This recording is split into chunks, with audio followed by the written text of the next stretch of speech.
So seedlings are one of the most precious, delicate things that you will ever have in your garden, apart from the actual seedling. So how do you take care of your seeds and how should you store them before the germination process? That is what we're going to be going over in this video. So if you're clicking on this video right now, you are either thinking about or already have ordered seeds online from a hopefully reputable seed bank that you know you will get at least decent genetics from. So what do you do once you get them in the mail and you have that package in your hand? And today's example is going to be, I have Blue Widow and I have cookies and cream seeds that I'm going to be talking about that I got from Canuck Seeds based out of Canada. They are a decent seed bank if you have not thought about it already. They are a really good breeder and all of their genetics have been very quality. But how am I storing these seeds for long-term storage until I am able to plant them?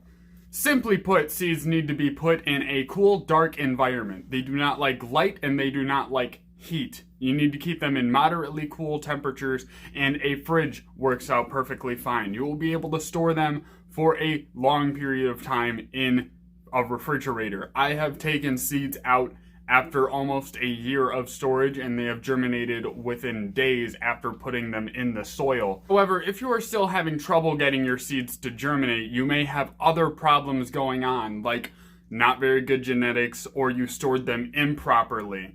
For all of my seed storage, I simply have a mini fridge that I have now repurposed to basically hold things that I don't use very often, and seeds are that thing. It's one of the things that are in the fridge. So I keep all of my seeds in there. I have many seeds in there right now, and I will be able to store them for possibly years to come before I even think about putting them in the soil or need to think about putting them in the soil. But you guys know me, how I am in this channel, and I like to get as many seeds in the ground as I possibly can and get the genetics out there as soon as possible. When you are actually getting to the point of putting the seeds in the soil, you will do a first knuckle deep hole, or you can use the to the end part of like an eraser on a pencil, the end of the metal part that holds the eraser onto the pencil, and then you will gently put soil on top of the seed.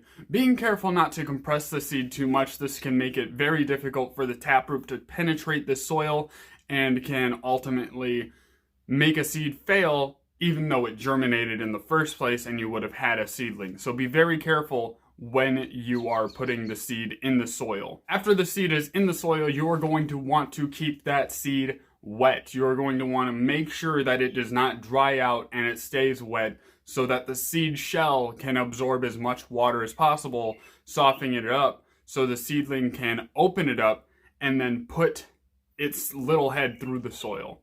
These are the actual seeds. I don't know if that is going to focus. What you see are the shells that are going to absorb the water and then sprout up.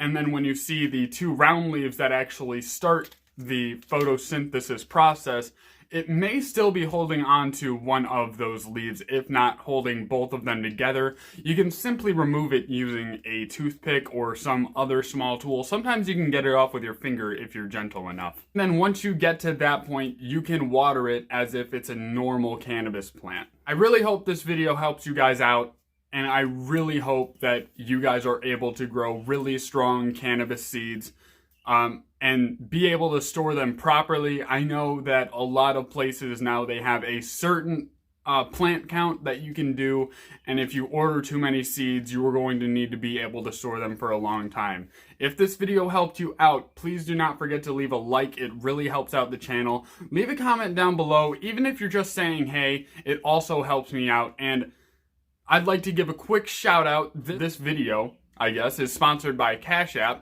my Cashapp. If you go down to the link below, you can sign up for Cashapp and get a free $5 courtesy of me, and it helps out the channel.